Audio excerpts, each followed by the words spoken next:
Assalamu alaikum, my dear audience. Welcome to McKinney Literary Vibes. Students, if you love stories, deep ideas, and a little bit of drama, so you are in the right place.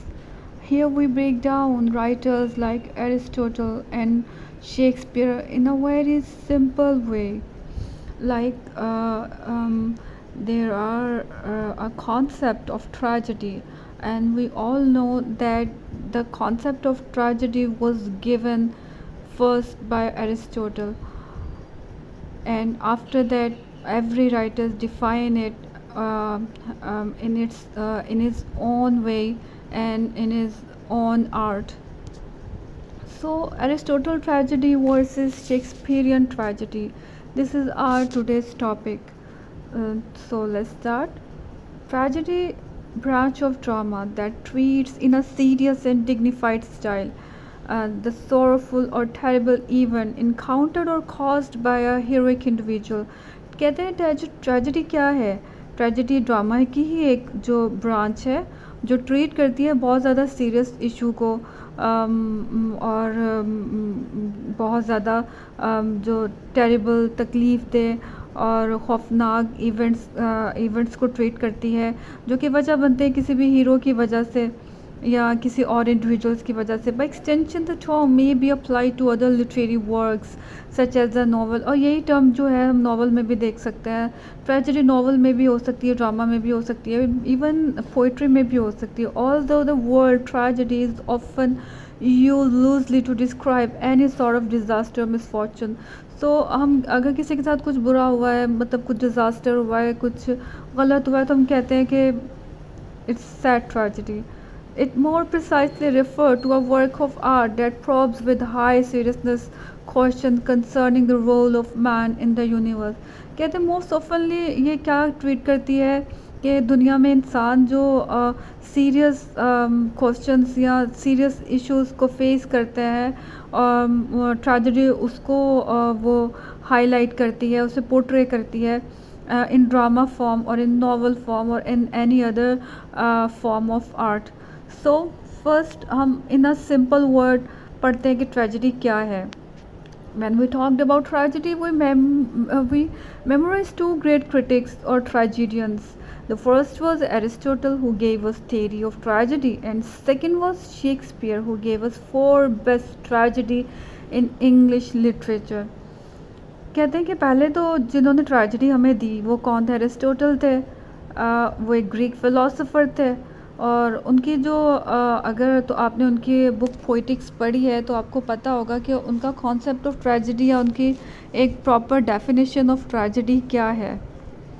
और and on the contrary the Shakespeare didn't give us any proper definition of tragedy, but he still has some characteristics, some elements of tragedy in his all dramas or plays.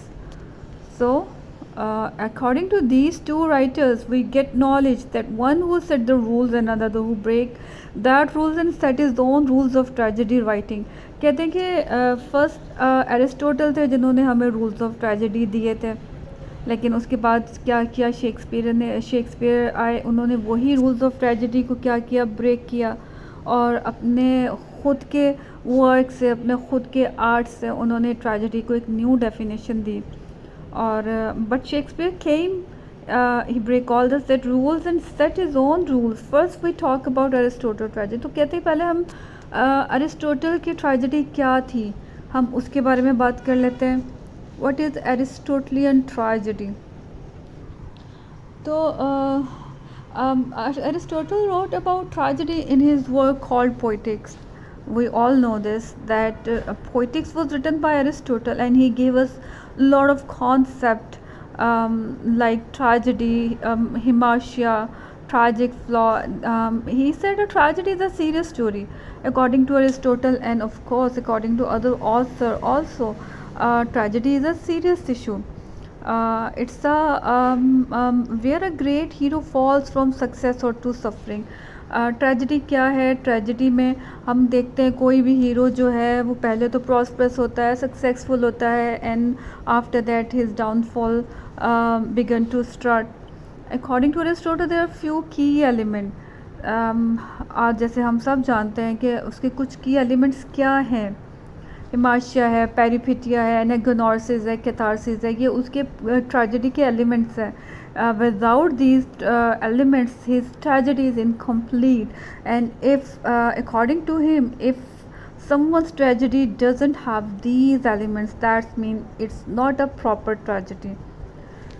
So he gives, let's start from here.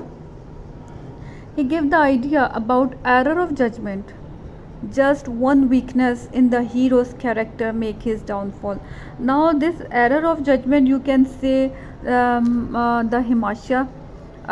It can also be said as Himasya, like he gave the term Himasya as a tragic flaw or any mistake that caused the downfall of the main character. Song is one of these embellishment. और वो कहते हैं कि songs भी हो सकते हैं इसके एम्बेलिशमेंट के लिए. Aristotle say that the coarse should have importance like the actor. और एरिस्टोटल के जो कॉन्सेप्ट ऑफ ट्रेजेडी था उसमें क्या कहते हैं, उसमें कोरस जो है वो भी बहुत ज़्यादा इम्पोर्टेंट रोल प्ले करते हैं like any other character. Chorus diction is medium of language and expression. और कहते हैं कि जो डिक्शन होनी चाहिए, लैंग्वेज होनी चाहिए, वो बहुत सोफिस्टिकेटेड, बहुत डिग्निफाइड लैंग्वेज होनी चाहिए ट्रेजेडी को डिफ़ाइन करने के लिए. Modern sense it mean choice of words. In modern sense क्या है? Choice of words. Choice of words. Aristotle was particularly interested in metaphors. Aristotle says, though on the other hand is shown in all they say when proving or disapproving some particular point or enunciating some universal position, where something is proved to be true or not to be, or a general maxim is enunciated. The spectacle is the pleasure of tragedy. फिर वो क्या कहते हैं, जो spectacle है वो क्या है? pleasure of tragedy है. The production or the production of spectacular effect depends more on the art of stage machinist than on that of thought. कहते हैं कि जो सारा ट्रेजेडी का इफ़ेक्ट है ना वो जस्ट एक्टर्स पे डिपेंड नहीं करता, उसमें कोरस भी इन्वॉल्व है, उसमें जो देखने वाले हैं वो भी इन्वॉल्व हैं, जो एक जो सीन्स पोर्ट्रे जैसे किए जाते हैं वो सब जो इम्पोर्टेंट रोल प्ले करते हैं. नेक्स्ट क्या है? अकॉर्डिंग टू, अब यहाँ पे एरिस्टोटल की जो है एक डेफिनेशन रिलेटेड टू ट्रेजेडी हम देख सकते हैं. According to Aristotle the aim of tragedy is to create catharsis. अब कैथारसिस क्या है? इस पर भी कलैदा से क्वेश्चन जो है बहुत इम्पॉर्टेंट क्वेश्चन है जो अक्सर आ जाता है लिटरेरी क्रिटिसिज्म के सब्जेक्ट्स में. Catharsis creating feeling of pity and fear in the spectators so as to purge them. कहते हैं कि जो देखने वालों में catharsis क्या करता है, क्रिएट करता है feeling of pity and fear, और this is the very important element of his tragedy. To purge them of these emotion, उनको इन emotion से purge करने के लिए. Like if we say that Hamlet was the tragedy, and what was the catharsis in that tragedy? His overthinking. Because of his overthinking, his downfall started. Because उसने बहुत देर कर दी अपने action लेने में और क्लोडियस को कत्ल करने में. इससे पहले कि वो उसे सब करता, उसके ख़िलाफ़ एक बहुत बड़ा प्लॉट जो है क्लोडियस ने वो तैयार किया, और जो है उसका जहाँ पे एंड वाले सीन में लर्टियस के हाथों जो है उसकी मौत हुई. तो कहते हैं कि जो देखने वाले हैं वो उन इमोशन से ख़ुद को पर्च करते हैं जिन्होंने कि हीरो को नुकसान दिया. लाइक ओवर थिंकिंग कह सकते हैं. अगर कोई उसमें कोई हीरो में कोई बैड हैबिट है, कोई कह सकते हैं कोई वीकनेस है जिस वजह से उसका डाउनफॉल होता है, तो हम सब कहते हैं, हम सब ये सोचते हैं while watching this kind of tragedies that we will not do that mistake in our life. We will be aware of doing such silly mistakes. So that is called catharsis. So there is a sense of completeness in Aristotelian tragedy. और Aristotle की tragedies में क्या होता है कि sense of completeness है mostly. End में क्या होता है, पोइटिक जस्टिस भी आपको देखने में मिलता है। Poetic justice is another important term कि पोइटिक जस्टिस क्या है। जो अच्छा करते हैं उनके साथ अच्छा होता है, जो बुरा करते हैं उनके साथ बुरा होता है। तो so in simple term tragedy show us how even great people can fail and it makes us feel pity and fear. So now let's start the next part. Shakespearean tragedy. Now what is the Shakespearean tragedy? अब हमने पहले Aristotle के सारे elements of tragedy हमने जो है उसको point out किया। लाइक उसमें क्या होना चाहिए, ट्रेजेडी में कोरस भी इंपॉर्टेंट प्ले रोल करते हैं। फिर उसमें कोई ट्रेजिक फ्लॉ होना चाहिए हीरो में, पैरिपिटिया होना चाहिए, ना गनार्सिस और कैथारसिस। पैरिपिटिया क्या, सडन रिवर्सल ऑफ फॉर्चून, कि मतलब सडन वो जो है वो प्रॉस्परस होते हैं, वो सक्सेसफुल होते हैं, उनका डाउनफॉल स्टार्ट हो जाता है। Anagnorisis a moment of realisation, means कि उन्हें कोई ना कोई मोमेंट ऑफ रियलाइजेशन देखने को मिलती है, उन्हें अपनी गलती का एहसास होता है। Then catharsis. सो अब now Shakespearean tragedy. Now let's move to Shakespeare. His tragedies follow many of Aristotle's idea. अब हम देख सकते हैं कि शेक्सपियरियन ट्रेजेडी में बहुत सारे आइडियाज़ हमें वही मिलते हैं जो अरिस्टोटल ने हमें अपनी डेफिनेशन में दिए थे, लेकिन उसने कुछ खुद से ऐड ऑन किया था अपने ड्रामा को मोर इम्पैक्टफुल बनाने के लिए और मोर इमोशनल बनाने के लिए। So Shakespearean tragedies were also influenced by Greek tragedies. Some similarities can be noted between both Aristotle and Shakespearean tragedy. Shakespearean tragedies also have a renowned or prosperous hero who experiences a reversal of fortune due to a tragic flaw. Like Macbeth, King Lear, Hamlet and Othello, Antony and Cleopatra are some of Shakespeare's famous tragedies. अब आपने इन सब में से Macbeth mostly पढ़ी होगी, King Lear, Hamlet and Othello, ये सब इसकी जो है फेमस ट्रेजेडीज़ हैं. However, some differences can be noted between Aristotle and Shakespearean interweaved many subplot into the play to make the plot more complicated and realistic. अब हम ये भी देख सकते हैं कि जो अरिस्टोटल के जो कॉन्सेप्ट ऑफ प्लॉट है ना, वो बहुत क्लीन एंड क्लियर है. लेकिन अगर हम शेक्सपियर का जो ट्रेजेडी प्लॉट देखें तो उसमें बहुत सारे सब प्लॉट नज़र आएंगे हमें, उनका प्लॉट बहुत कॉम्प्लिकेटेड होगा. तो एक मेजर डिफरेंस हम ये कह सकते हैं कि जो कि एरिस्टोटल से डिफरेंट है. The protagonist in Shakespearean tragedies usually face a tragic death. और हम ये भी कह सकते हैं कि जो शेक्सपियर के मोस्टली ड्रामाज में हमने देखा है कि जो उसका हीरो है ना, वो क्या कहता है, he encounter a tragic death. Not just reversal of fortune, सिर्फ रिवर्सल ऑफ फॉर्चून ही नहीं, डाउनफॉल ही नहीं, उसको कभी कभार बल्कि मोस्ट ऑफन हम देखते हैं कि हीरो जो है एंड पे उन्हें एक ट्रैजिक डेथ मिलती है. More over these protagonist don't gain self knowledge. और ये भी है कि उसके बहुत सारे कैरेक्टर ऐसे हैं like what is self knowledge here. Self knowledge, the concept that Aristotle given us in term of anagnosis. तो self knowledge क्या है, anagnosis, अपनी गलतियों का के बारे में जानना या उन्हें रियलाइज़ करना. और recognize the flaw like protagonist in Aristotelian tragedy. So the inclusion of comic scene is another difference between Aristotle and Shakespearean tragedy. अब Aristotle की जो concept of tragedy था वो क्या था कि tragedy should be very serious, उसमें कोई कॉमिक एलिमेंट नहीं होना चाहिए. लेकिन शेक्सपियर के कुछ ट्रेजेडीज़ अगर हम ऑब्ज़र्व करें तो उसमें कॉमिक एलिमेंट्स हमें देखने को मिलते हैं. Aristotle Shakespearean tragedy. Aristotelian tragedies usually had a chorus which narrated the scenes that take place off stage and they also provide relief to the spectators. तो हम देखते हैं कि उनकी जो ट्रेजेडी में, एरिस्टोटल की ट्रेजेडी में तो कोरस होता है, लेकिन हमें शेक्सपियर की ट्रेजेडी में कोरस देखने को नहीं मिलता. बल्कि उसकी जगह हमें कोरस जो है रिप्लेस हो जाता है बाय कॉमिक सीन्स के साथ, such as the porter scene in Macbeth. अगर किसी ने मैकबेथ प्ले थॉरली रीड किया है तो आपको पता होगा कि उसमें एक सीन था, पोर्टर सीन, जो कि कॉमिक सीन है मैकबेथ का. Characteristic of Shakespearean tragedy. अब शेक्सपियरियन ट्रेजेडी के करेक्टरिस्टिक्स क्या हैं, लाइक ट्रू टू लाइफ कि इसका जो कैरेक्टर है वो ट्रू टू लाइफ होना चाहिए, कॉन्फ्लिक्ट होना चाहिए गुड एंड ईवल के बीच में, एक प्रॉपर कॉन्फ्लिक्ट होना चाहिए, और कैरेक्टर नेचुरल होने चाहिए, और एक ट्रैजिक हीरो होना चाहिए, उसमें ट्रैजिक फ्लॉ होना चाहिए, the tragic waste. Now what is tragic waste? Can anyone tell me that what is tragic waste? Okay, tragic waste mean अक्सर हमने देखा है, लाइक अगर हम हैमलेट को ही लेते हैं कि हैमलेट में वो लोग भी जो है उनका कुछ लोग ऐसे भी लोगों का मर्डर भी हो जाता है जिनकी इवन कोई गलती भी नहीं होती.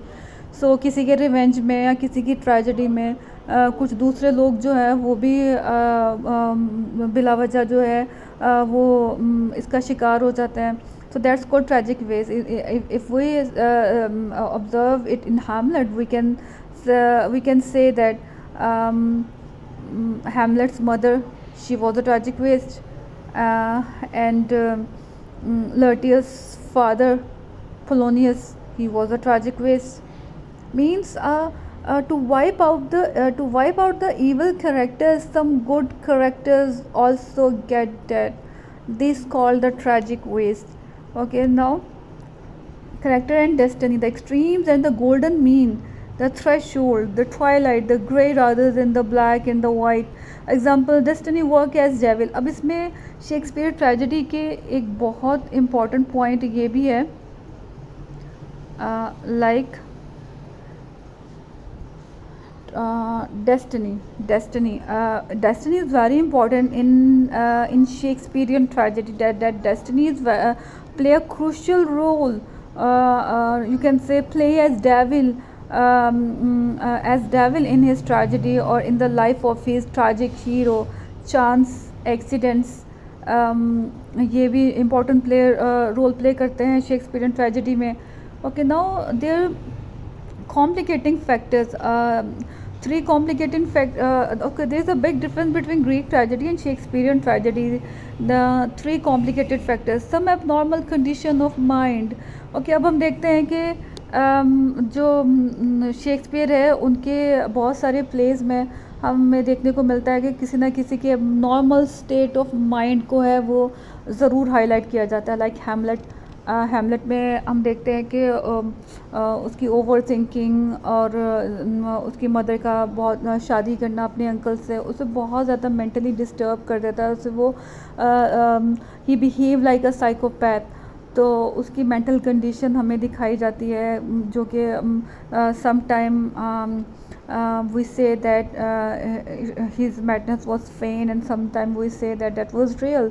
तो mental condition like King Lear में हम देखते हैं कि जब उनकी बेटियां उन्हें पैलेस से निकाल देती हैं तो वो एक स्टोमी नाइट में आते हैं और सब कन्फ्रंट करते हैं, स्टोम बेयर करते हैं और उन्हें अपनी गलती का एहसास होता है. तो हम देखते हैं कि हैमलेट भी वहाँ पे क्या फेस करते हैं.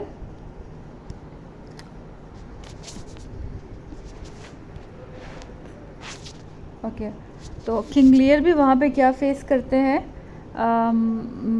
Mental condition. So mental condition is very important. The next one is the supernatural ghost.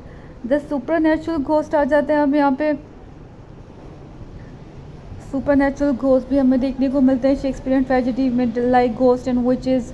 Like Hamlet में जो हैमलेट के father as a ghost appear होते हैं, द रोल ऑफ चांस. तो उसके बाद रोल ऑफ चांस ये भी बहुत ज़्यादा एक इम्पॉर्टेंट पॉइंट है उनकी ट्रेजेडी में. सो द कॉन्फ्लिक्ट है inner as well as with other. अब शेक्सपियर ट्रेजेडी में जो है कॉन्फ्लिक्ट भी होता है हीरो का. अब हैमलेट में हम मेन कॉन्फ्लिक्ट क्या देखते हैं, हैमलेट में हम उसका जो इंटरनल कॉन्फ्लिक्ट हम देखते हैं वो क्या है कि उसको यकीन नहीं होता कि जो घोस्ट उसने देखा है that he was real. He assume that he could be a devil and devil can assume any pleasing shapes. So this was his you can say his conflict. Now next है catharsis. We already describe it, what is catharsis. This is the same point in Aristotle and Shakespearean tragedy. The melodramatic element. अब the melodramatic element में हम देख सकते हैं कि बहुत सारा हमें उसमें ड्रामा नज़र आता है शेक्सपियरियन ट्रेजेडी में, लाइक हैमलेट मैडनेस, लाइक जब वो लर्टियस को कत्ल कर देते हैं कर्टन के पीछे से, assuming that it is may that he may be was Claudius. Then हमें वो ग्रेवयार्ड सीन, वो भी बहुत मेलोड्रामेटिक था, जिसमें ओफिलिया की डेथ के बाद he grapple to her grave. Then है no poetic justice. The 11th point is no poetic justice. हमें देखने को मिलता है कि हैमलेट की उसमें ट्रेजेडी में हमें कोई पोएटिक जस्टिस देखने को नहीं मिलता. लाइक इसमें अगर कोई कैरेक्टर अच्छा भी है तो भी उसके साथ जस्टिस नहीं होता है एंड में. So divine justice is not important in Shakespearean tragedy because he portray life as it is, as we see in real life. अब हकीकी दुनिया में भी अगर हम देखें तो पोएटिक जस्टिस कभी बहुत शायद 10 में से एक इंसान को पोएटिक जस्टिस मिलता हो, लेकिन मोस्टली क्या होता है, अच्छों के साथ बुरा हो जाता है, बुरों के साथ अच्छा हो जाता है. तो that is poetic justice that is absent in Shakespearean tragedy. Serenity at the end. Now क्या है, एक खामनेस होती है एंड में शेक्सपियर के किसी भी ट्रेजेडी में, where hero become more noble, जहाँ हीरो जो है वो नोबल बन जाता है, बहुत ज़्यादा उनमें ठहराव आ जाता है. In Hamlet end of the play dialogue of Horatio in Hamlet. Horatio, if your mind is like anything to obey, I will forestall their repair hither and say you are not fit. So this was the last, I think, quote of play Hamlet का, that is saying by Horatio.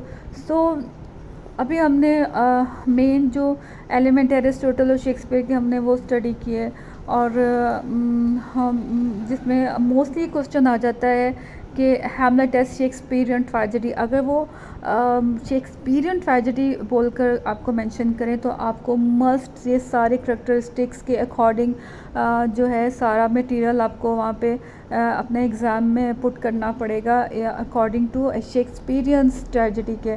अगर तो वो just Hamlet as tragedy आ जाता है तो आप कुछ भी लिख सकते हैं, आप एरिस्टोटल के पॉइंट्स भी जो है उसको एज एन मटेरियल यूज़ कर सकते हैं और शेक्सपियर के भी यूज़ कर सकते हैं. But if they set specifically Shakespearean tragedies, so you must have followed these characteristics. If you not follow these characteristics, so examiner would assume that you don't know the difference between the Shakespearean tragedy and the Aristotelian tragedy, and obviously आपकी marks reduction हो जाएगी.